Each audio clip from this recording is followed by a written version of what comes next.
about how bad the Raiders have been recently, it's Max Crosby. Because he's been the one shining light, the one leader, the hardest worker, the biggest producing guy, and the franchise has let him down every single season he's been with the Raiders, right? He has more of a right to complain than anybody. I am more upset that it's yet again a future Hall of Famer in his prime, Pro Bowl player that left the Raiders.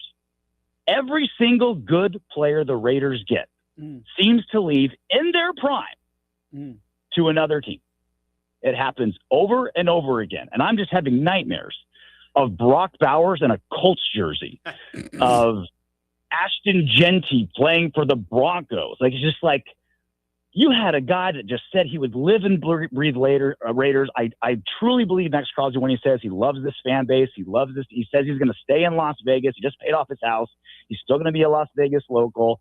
He's got a Raiders tattoo that he's going to have to get removed or come with a backstory for. And even he's like, I just can't do it anymore. I just can't do this anymore.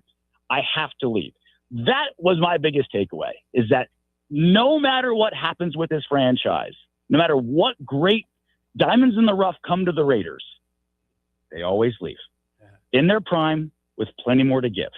And one day when he goes into the Hall of Fame, it's going to be, yes, Max Crosby, great start with the Raiders, won a Super Bowl with the Ravens, and then finished his career off in the Eagles. Instead of just Tim Browning it like the old days, just a Raider for life. That's what I wanted. And that's what, until we start getting that, to me, the Raiders are not settled. Clearly, Max Crosby is the headline, right? But the writing is on the wall, RJ, that they're coming in. I mean, outside of a couple of names now, I think A.J. Cole and Colton Miller are the only two left from Oakland. But Daniel Carlson, one of the best place kickers in the league, he's gone. So they're really making a statement in that they're starting fresh. Yeah, they really are. And they're not going with like the big flashy moves, right? They're building from the inside out. They're focusing on defense, which I didn't think they will. Obviously, with Linderbaum, they made the gigantic purchase for the best center and free agency, which is obviously very important. They picked up a receiver, obviously, as well. Not just any receiver. The plan should, but the plan should be do whatever you can to get Fernando Mendoza as prepared and equipped as possible, right? To me, it's like you throw the checkbook at the offense and you can take your time with the defense. They're kind of they're going the other way around. Obviously, we're 42 hours into free agency, so we're not, nothing's done yet, but you can start to see a strategy a little bit. All the guys they picked up, all of them under 29 years old, all of them pretty much 3-year deals, right? These aren't just 1-year rentals like last season. You can see the plan here, Will. You can see the plan. It's not next season, but the season after. You get second year Fernando Mendoza. Everyone's been in the system for another year. It's all coming together. Autumn Windbags podcast. RJ Clifford's with us. We got less than a minute left. We're getting the take on the Tyler Linderbaum acquisition, but the deal itself, 3 years and $81 million. Schofield, I am the cheapest man on planet Earth. I drive a 12-year-old truck that I will give to my daughter when she turns 16. She's currently 6. With that said, you throw the checkbook at Tyler Linderbaum. You have a franchise-altering, potentially quarterback coming to the Raiders in Fernando Mendoza. You have to know if he is the guy. You have to get him prepared. You have to get him protected. 5 years from now, the Raiders have to make a decision. Do they give him $100 million a year? Because that's what the quarterback rate's going to be. And if you don't know for sure because you haven't prepared the quarterback and given him the necessary weapons and establishment to get him going, then you can't make that decision. You throw another giant checkbook at a right tackle. They shouldn't be done spending yet. RJ, we appreciate it, buddy. We'll talk to you very soon, okay? Later. There he is, RJ Clifford MMA up on Twitter. Let's do a giveaway right now. Sammy Hagar tickets. The legendary Sammy Hagar returns to Vegas for his Best of All Worlds Las Vegas residency. You can rock with all the great hits from his Van Halen years and, of course, his solo hits, which are dynamite as well.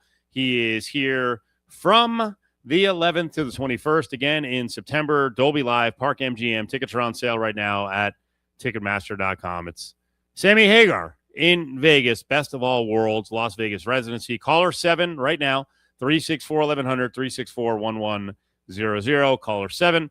On the way back, we'll start going through the free agent list of acquisitions by the Raiders. Willie started to talk about Tyler Linderbaum and the amount of money that was spent on Linderbaum. Parles yesterday had an interesting take on this deal as well. Join JVT every Saturday morning at the Westgate, Las Vegas for the Hoops Central pregame show. He's going to go over all the best in college basketball leading up to the championships with the Westgate's John Murray, plus great food and drink specials. That's every Saturday morning at the Westgate on ESPN Las Vegas. Modelo is an official cerveza of the Las Vegas Raiders and the JT the Brick Show. Modelo Especial is a rich, full-flavored Pilsner-style lager, delivering a crisp, refreshing taste, brewed with fighting spirit since 1925.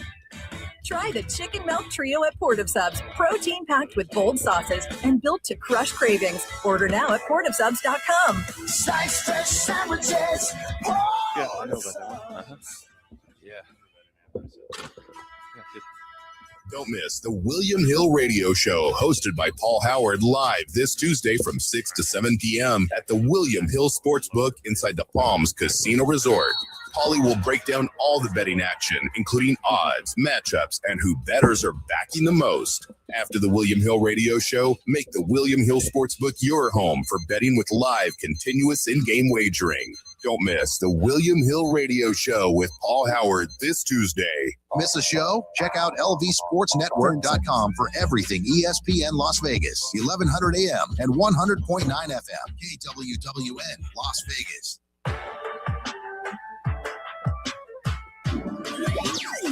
It's Cofield and Company on ESPN Las Vegas and ESPN Reno.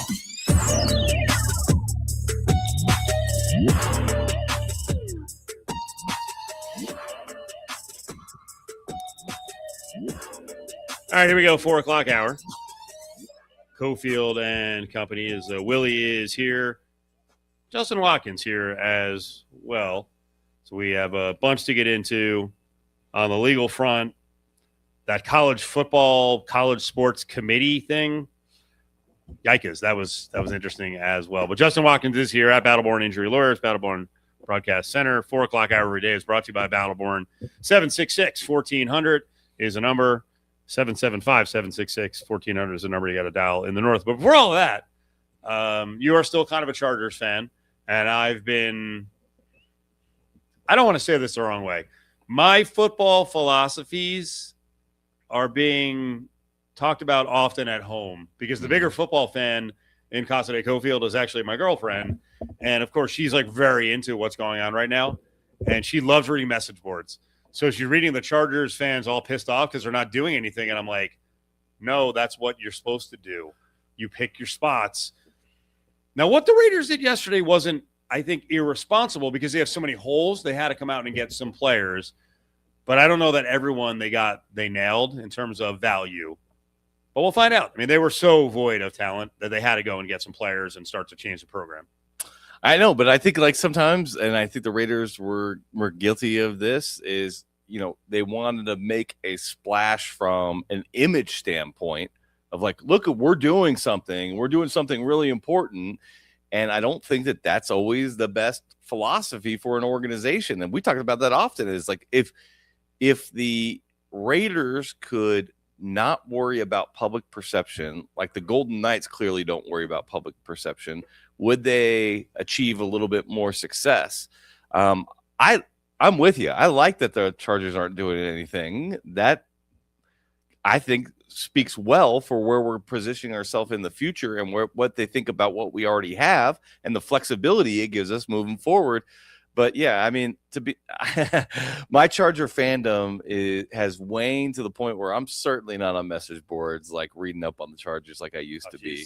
She's crazy. Yeah. And then she'll start firing back. And she's like, they had Khalil Mack and they got the center early. What do you mean they didn't do anything? And like, just be a football fan. It's cool. I'm glad that she's into it. Yeah, it's for very sure. cool having an SO that loves football and wants to be out there on Sundays. So on Linderbaum, I cut you off about a half an hour ago, Willie, because I wanted you to build towards this point.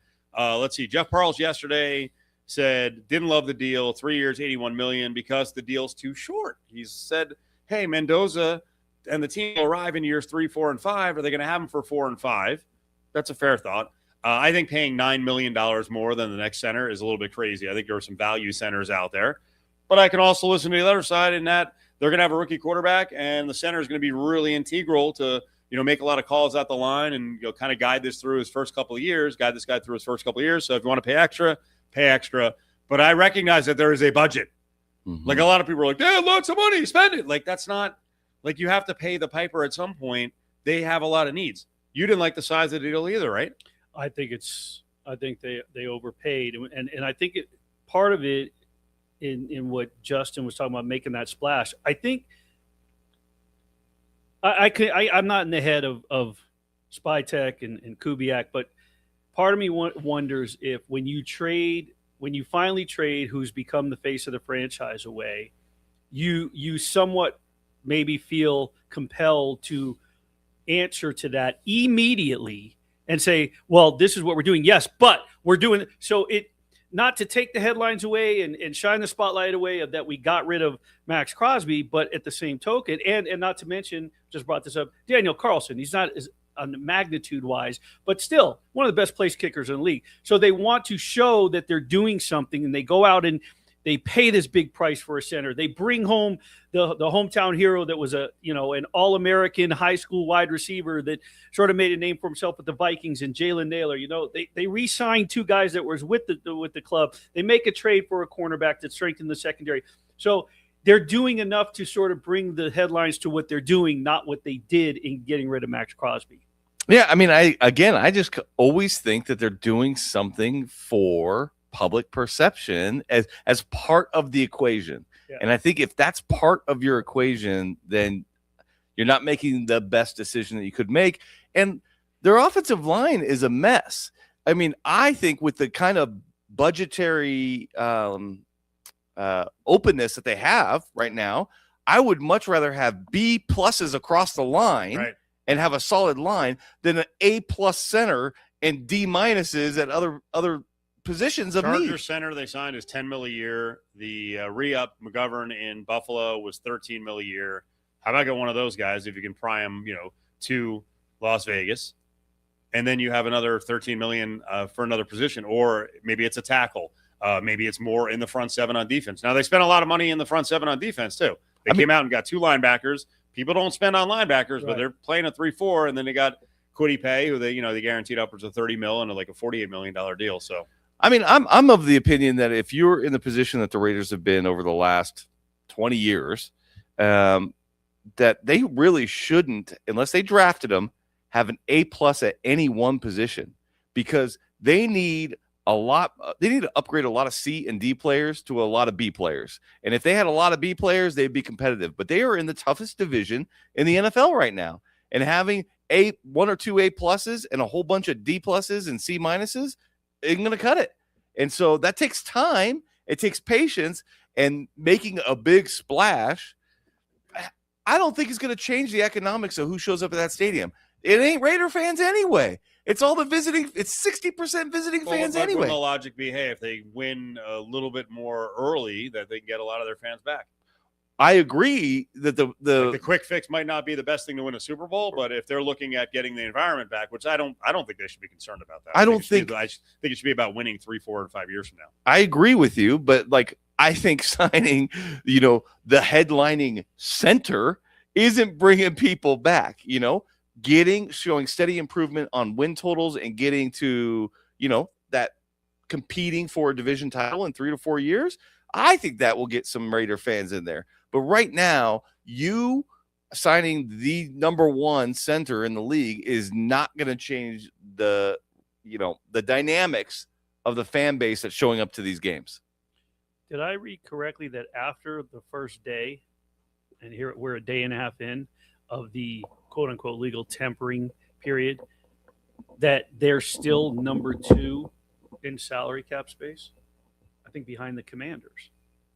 So I'm just saying it's amazing what they did do, and they have they need to now spend that wisely, maybe as Justin said, and go get a bunch of B plus guys. They definitely need to strengthen the offensive line. I think we've all echoed that, since day one. So. Yeah, if they back that up with more investment on the offensive line, obviously they're going to eat up some cap space because they got 2 first-round picks that aren't going to be – and the number 1 overall pick. That's not going to be cheap. So, I don't know. We've talked about it a number of different times, and I just think for as long as part of the equation is I wonder what the public will think or how they'll react to this, then they're going to continue to, step on the rake. Want to get to the Max Crosby trade? We'll do that around 35 of this hour. Justin Watkins is with us here at Battleborn Injury Lawyers. Now, there could be people listening going, hey, these three jabronis. You're questioning Tom Brady and John Spytek. All right, that's fair. I've done this for a long time. I think I know football to a certain extent, but I don't know it like Tom Brady and Spytek. I'm humble that way. But I'll tell you this. When I looked at the list of people who went to this college sports commission, I was more qualified than a lot of them. And I certainly would have taken up a side that I don't think any of them were taking up, and that's the player side. I mean, there's a lot of, we'll say grading or reacting to this. I don't even know if there's fallout because we don't know exactly what was talked about. The concept itself, what do you think? I think the concept's silly. I think the whole thing is silly because it appears to me from an outsider's perspective that the whole idea behind this was to bring attention to congressional action. The president in the middle of it said, you know what, I'm going to do an executive order and we're going to fix this. And I don't know if it's going to stand up to court scrutiny. It's not going to. Like we already know that. What are we doing? We've already tried that. And the very things that everybody was bringing up into the roundtable of like, we need to go back to how things were. And it's like, oh, the illegal labor market? Sure. Let's try that again. Put that in executive order again. And here's the thing. We have now seen with the way that the House settlement was rolled out, that these schools are going to side on the side of the fence that is, I'm going to assume that is not applicable to me. Until a court tells me that I have to follow that, I'm not following that rule, right? And so far, that's been a pretty good position to take because all the rules have been invalidated. So an executive order, which is not a law, right, which you cannot get in trouble for, following or not following, even if he puts out the best executive order, there are going to be the majority, if not all schools, that are going to break it until and unless a court says, yeah, you have to follow that. And it's not going to happen. So I thought it was a big waste of time. I thought it was, the president clearly was not educated on how we got to this point and what really needs to be done moving forward. I thought that the people who were in the room who actually know what the problem is, acting like the solutions that they were discussing were viable, was a ruse and a joke. And the bottom line is they're all hanging their hat on the SCORE Act, and it's not going to get passed. Not as it's currently written. So I think that there has been enough attention to this that enough lawmakers know that this can be collectively bargained. And so that's when they come to Congress with an act that they are trying to, allow for pooling of media rights in order to institute collectively bargained agreements across the board, then I think you'll get Congress in there because it is complicated to have collective bargaining across all 50 states and state universities and private universities and and across revenue generating sports and non-revenue generating. It is complicated. Who's the representation? Who determines that? Who's the structure? So congressional action in order to assist there, I think you will get some momentum behind. But congressional action to go back to where we started is not going to happen. Yeah. How do you take, we need to go back to what we used to have? What do they want? Oh, they want the haves to continue to have and cheat without getting caught and to dominate all of sports and for it to not just clearly be an above board money game.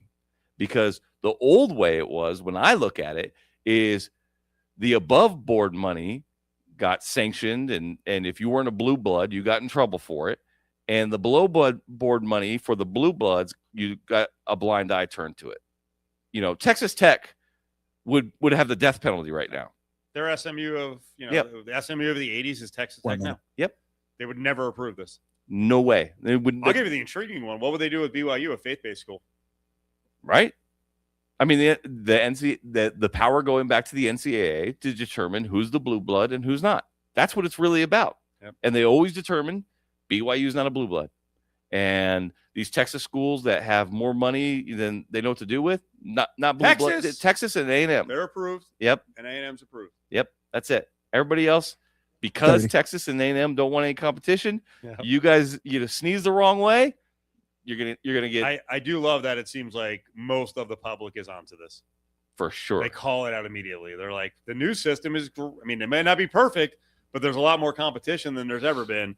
We'll build on this on the way back. I know there was another attorney, Darren Heitner, who had a really good take on this college sports commission, and then we'll get to what's going on with the latest with NIL and also Tom Brady's flag football game in Saudi Arabia. Dunsky. The most massive madness party in Vegas comes to the South Point, March 19th to the 21st. Currently showing northbound Valley View at DI closed due to a structure fire. Also an accident. I live northbound on-ramp from Rancho. 15 northbound accident at Spring Mountain. Sahara Avenue westbound before the 15 and Charleston westbound at the 215. The most massive madness party in Vegas comes to the South Point, March 19th to the 21st. The most massive madness party in Vegas comes to the South Point, March 19th to the 21st. Experience 3 days of intense college basketball action on 13 20-foot screens in an 80,000 square foot exhibit hall. Entry is free, parking is free, and the party's only at the South Point. Doors at 8 a.m. must be 21. There's a difference you can feel when you step into the showroom at Finley Honda Henderson. Sure, our cars are beautiful, built to last, and our certified pre-owned inventory is one of the largest in the country. But the difference is our people. From the sales floor to the service department, we're focused on you. Because when you're the center of our attention, everybody wins. It may not be what you're used to, but we think it should be. Welcome to The Difference at Finley Honda Henderson in the Valley Auto Mall. Before you hire a lawyer for your injury case, ask them, where are you based? When you call the Richard Harris Law Firm, you already know we're local. I grew up here, so did Josh. Local matters. Who you hire matters. The Richard Harris Law Firm.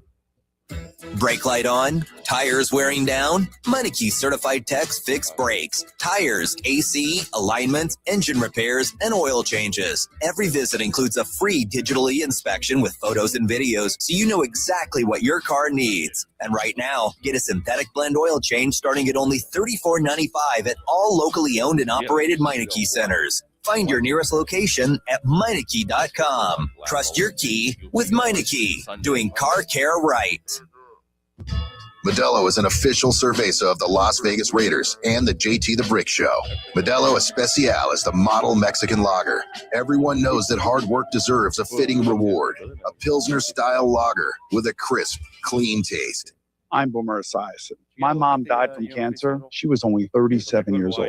She didn't have life insurance, and that was devastating for my family. That's why having life insurance is so important to me. Ethos makes it fast and easy. Get a quote in seconds, apply in minutes, and get same-day coverage. You can get up to $3 million in coverage with no medical exam. Get your free quote at ethos.com/play. That's ethos.com/play. Paid spokesperson. Time spent on application may vary. Online help questions required. You're pregnant, and no matter what you do, no matter what you try, you can't stop using alcohol, drugs, or tobacco.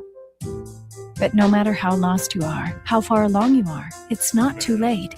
There's always hope, and there are many safe places that can help you stop using. In Nevada, pregnant women are given the highest priority for substance use treatment. Low-cost treatment options may be available so you and your baby can get healthy now. If you or someone you love is pregnant or thinking about getting pregnant and using alcohol, drugs, or tobacco, visit SoberMomsHealthyBabies.org or call 211 to find help today. SoberMomsHealthyBabies.org also has resources for healthcare providers, friends, and family. If you want to help someone who's pregnant and using, visit SoberMomsHealthyBabies.org or call 211 today. Sponsored by the Nevada Division of Public and Behavioral Health and in cooperation with the Nevada Broadcasters Association and this station. Hoops fans, the Mountain West men's and women's basketball championships are almost here. Get as MW Madness comes back to Vegas. One stop, one shot, one champion. Who will rise to be the best in the West? Tickets are on sale now. Don't miss a minute of the action. March 7th through the 14th at the Thomas & Mack Center. Go to themw.com/2026 to be part of the action. I was in a wreck. I need a check. I was in a wreck. I need a check. I was in a wreck. I need a check. I'm Attorney Kevin Rowe. Getting rear-ended once is bad enough. Don't let the insurance company hit you again with a lowball offer. Call an experienced attorney who knows how to fight and win. Call Lerner & Rowe today. 877-1500. 877-1500. 877-1500. Randy Westbrook, managing attorney. You are cordially invited to experience luxury like never before at Lexus of Henderson during the March Lexus National Sales Event, Invitation to Lexus. This exclusive season brings some of the lowest APRs of the year, giving buyers the perfect moment to elevate their drive. Explore the elegant 3-row LXTX, crafted for modern families, or the iconic RX series, available in gas, hybrid, and plug-in hybrid. Exceptional offers await at Lexus of Henderson in the Valley Auto Mall or at lexusofhenderson.com. Ready to hit the road in a new ride? One Nevada Credit Union believes your life should be rewarded. With a new or refinanced auto loan, One Nevada will let you skip payments for 90 days. You really can drive now and pay later. At One Nevada, we offer freedom from payment stress and more money in your pocket. So you spend less time worrying about financing and more time enjoying the drive. Check out the benefits of a One Nevada auto loan today at onenevada.org. Federally insured by NCUA, Equal Opportunity Lender. This sports update is brought to you by the William Hill Nevada Mobile Sports Account, where you can earn up to a $250 bonus bet after placing your first wager. Sign up today and you'll never miss another bet. Go to williamhill.us for more info. Yesterday, UNLV Athletics announced the upcoming season schedule for UNLV football. They'll start it off at home August 29th as they host Memphis. Then they'll play their earliest Mountain West game in the program's history as they go over to Hawaii and play them on September the 5th. It's Cofield and Company on ESPN Las Vegas and ESPN Reno. Justin Watkins is in. It's Battleborn Injury Alert Day today on Tuesday. Tomorrow we're going to be at the Mountain West Conference Tournament, and we'll see if UNLV can get the job done in the 8-9 game against Wyoming, which could set up a third meeting against Utah State, the best team in the conference, who they smashed last week. What was it, 92-57, beat them up in Logan as well. The Mountain West football schedule came out. They had to delay it a little bit. They had it all ready to go, and then late add of North Dakota State. So it turns out that North Dakota State will play here in Vegas, and should be a big turnout from Fargo. And I know your partner, Matt Hoffman, will be all fired up to be at the game. He's a North Dakota State guy. That's going to be on October 10th. That is after UNLV starts the season with Memphis at home, at Hawaii, at North Texas, at Akron, home Cal, and then home North Dakota State. And I'm not going to steal Jeff Parle's thunder, but when Jeff, who co-hosted yesterday as the company on ESPN Las Vegas and ESPN Reno, when he looked at it, he was like, man, the Mountain West kind of screwed UNLV. No, man. I mean, they want to make the CFP. They gotta play good teams, and I don't know. I don't think it's a bad schedule. I just think the placement of the games, the timing of the games makes it a little tougher. You're home Memphis and at Hawaii, and then right after that at North Texas. And by the way, nothing is set yet nothing set in stone in terms of the days of the game. They could have a couple of Friday games, and that could affect the schedule as well. So Friday road games are not easy. Right, but if you go through that gauntlet and you come out that 3-0, if they come out of this 5-0, if they beat Cal exactly, and they take care of Hawaii and North Texas on the road, then they're one of the favorites. 100%.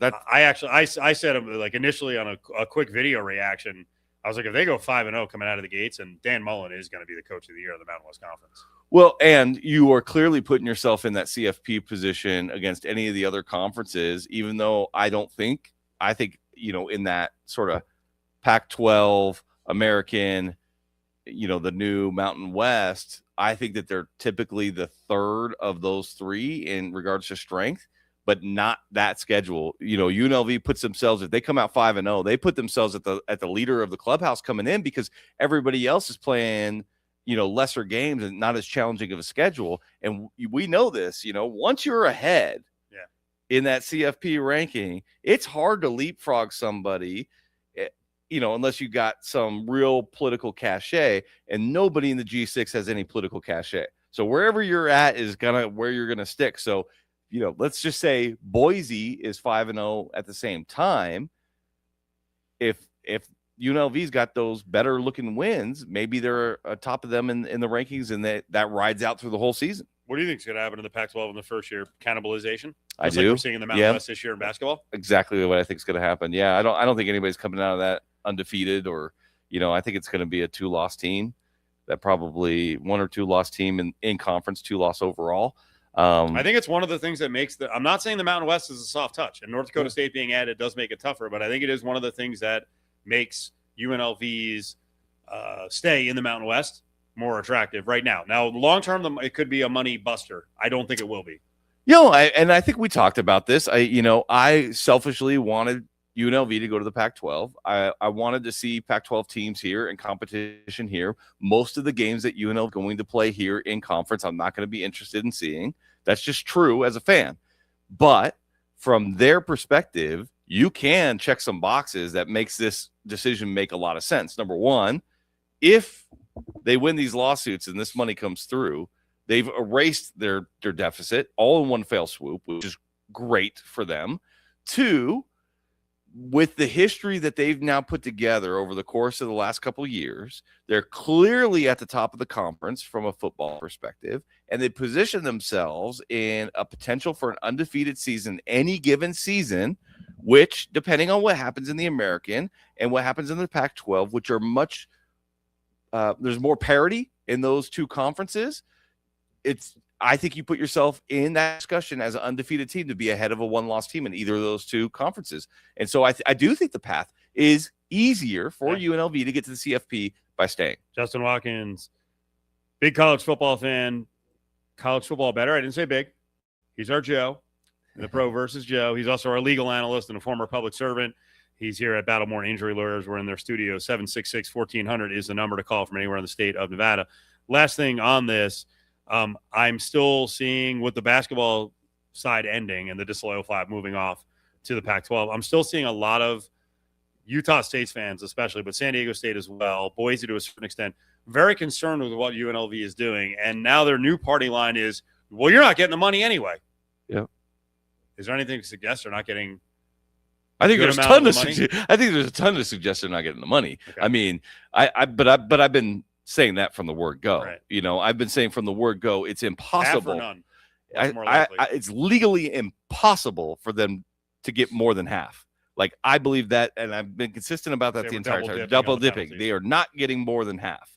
And there's a real shot, and based on the evidence that we have and some of some real strong waiver arguments that there is an argument that they get none. I think that's unlikely that they get none. That's a Hail Mary of a legal argument, but it's there. It exists. So, I think I've been ballparking this for a while. I think the Mountain West gets somewhere in the range of 30 to 50 million total. Right. That's been sort of where I place this thing. And then UNLV's share of that is, I believe, 24.5%. So they're looking at, was that 8 to 10 million, somewhere there? Headline: Ohio judge blocks Cauchy injunction motion, says court must avoid, quote, absurdity. What's going on here? Oh my gosh. These not gambling sites. Oh my gosh. I love it. Okay. So, we've got these sites out there that are gaming sites that they claim, hey, we're just a platform. We're just a broker platform to connect people who receive bets to people who place bets. So, but we're not gambling anything. We don't set any lines. We're not responsible for this. And the Nevada Gaming Commission said, no, this is absurd, and we're going to file a lawsuit. We're going to go in federal court, and we're going to, get you deemed to be within our jurisdiction so that you have to follow Nevada gaming rules. So that lawsuit has been filed, and that lawsuit has been started. Well, Cauchy goes like, you know what? We don't like that we're now in Nevada federal court. We think Ohio courts are going to be favorable to us. They can pick any state. Sure. And they're like, we're going to do our own preemptive lawsuit and do get an injunction so that any other state comes in, this ruling will exist as precedent. So they pick Ohio. They say, we're going to sue the Ohio Gaming Board and say, you don't have jurisdiction over us, even before they've tried to. And so they think they're real sly here. So it's their lawsuit against Ohio. Let's remember that. So they filed to say, we need you, federal court, to determine and affirmatively state that the Ohio Gaming Board has no jurisdiction over us. Okay. So they file a lawsuit. They file for their injunction. For the federal court in Ohio's like, yeah, absolutely not. You're a gaming site. You're subject to their jurisdiction. So not only just denies what they were asking for, but affirmatively states it in the order the opposite, which is you are a gambling site and you are subject to the jurisdiction of the Ohio Gaming Board. Get out of the courtroom, dismisses the lawsuit. So it's like, talk about an all-time legal backfire. And I have an old legal mentor who had this saying, and this one applies. It's too cute by half. You tried to get just a little too cute with picking a jurisdiction, and judges and courts, they don't like this kind of thing. When they think that you're coming to them because you're going to get this little special ruling, well, you know what? They're much more likely to look at it with a skeptical eye. I mean, I obviously think this judge hit the nail on the head, but it's an awesome ruling, awesome order, and it just huge backfire. Love it. To piggyback on that, let's go back to how you started this. Is Kalshi the one that you're saying that they're claiming they're just a middleman and they're not? Okay, so let me put it in layman's analogy. You are a injury attorney. You get a client who injures her back, and you tell her, listen, I know that you're an aerobics or a cyclist, you love spin class. Don't go to the gym and put it on social media. If I'm not mistaken, I've seen ads on social media, on TikTok and Instagram for Kalshi, where they're going, no, look, it's easy. Just choose one and make a bet. Yeah. I mean, how dumb are they to say that they're not? Say the word bet? Well, you have an option of pick one of the four and see if you win. I just didn't know if they use the word bet. I don't know. I think the analogy that they're trying to look at is they're trying to say that they're the Rocket Mortgage of sports betting. They actually don't write any mortgages. They just connect you to a bunch of different options of people who do. Okay. That's what they're trying to say. We're just a platform of information. And I don't buy it. I don't think it, so that because they are a technology company and they don't actually determine any lines, they're saying we shouldn't be held account. But the reality is they're picking lines of others who are not subject to the jurisdiction of that gaming control board state, offshore stuff that cannot be legally bet if that book was here. Gotcha. And they are becoming the distributor of otherwise illegal bets. And so that fact, if they were just a platform that was running legal bets for books that are in the United States, in those jurisdictions that they're allowed to run in, I don't think you'd have a problem. It's almost like the old school when they used to call having a sheet. You had when offshores became, you had a middleman in Vegas who had a sheet, and really they were a bookie. So I have a sheet. Well, what is it? Well, you're just going to log into this website. I'm your sheet. Kalshi's acting as if they're the sheet. That's exactly right. Okay. Yep. Coming up, and we only got 20 seconds here to set this up, but DOJ came up with something in this fight against Ticketmaster, but Nevada's not on board. That's right. They're going to move forward along with almost 30 other. In about 10 seconds. It's antitrust, that they have a monopoly over the ticket market and the secondary ticket market. The DOJ settled for pennies. Stupid settlement that fixes nothing. And 30 states said that's not good enough. All right, coming up, the update and what Nevada's going to do. This winter, earn cool cash for betting sports on the William Hill mobile app. With the William Hill Cash Rewards program, you can earn up to $500 in cash. You'll earn winner rewards points for mobile wagers made January 1st through March 15th. Win or lose. You can earn even more winner rewards points for teasers, parlays, and same-game parlays. Sign up for the William Hill mobile app today and opt in to enroll in winner rewards. To see participating locations, visit williamhill.us. Must be 21. Gambling problem? Call 1-800-522-4700. March into adventure at Centennial Subaru. It's the perfect time to upgrade your drive with the capability, safety, reliability Subaru is known for. Right now, lease a 2026 Subaru Forester for as low as $249 a month, or get financing as low as 0.9% APR. Don't miss these limited time offers on one of the most trusted SUVs on the road. March to Centennial Subaru at US 95 and Ann Road, where your savings await. Centennial Subaru, a short drive from everywhere in the valley. Good morning. Vegas is built on service. Studio lights on, please. 3 shifts a day. All right, let's do this. As your morning begins, It's showtime. We have a lot to talk about live on the program for the next 3 hours. to do our part, News 3 Today delivers Las Vegas stories that shape your community. Just in some breaking news on the economic front. So, whether it's late breaking, Breaking news. bumper to bumper, Avoid using flamingo. or clearing skies, No showers anticipated. it's News 3 Today. The Vegas Golden Knights are rolling through another epic season. And there's nothing more refreshing than an ice-cold Surfside to enjoy while you cheer on your Knights on the ice. Surfside is only 100 calories, 2 grams of sugar, and 0 bubbles. That's right, no carbonation. So it's easy to sip and enjoy. It's not seltzer, it's Surfside, official partner of the Vegas Golden Knights. Sold in arena and at bars, restaurants, and stores near you. Must be 21. Please drink responsibly. Ever notice how your floors still look dirty even after you mop? Yeah, what's up with that? Swiffer Power Mop gives you a deeper clean you can actually see. I'm listening. Unlike string mops, Swiffer Power Mop absorbs more dirt and locks it away, even in those hard-to-reach spots. Like behind the toilet? Exactly. The new micro scrubbers deliver thousands of tiny deep cleaning actions, so your floors look, smell, and feel clean. Bye-bye, dirty floors. Hello, Swiffer Power Mop.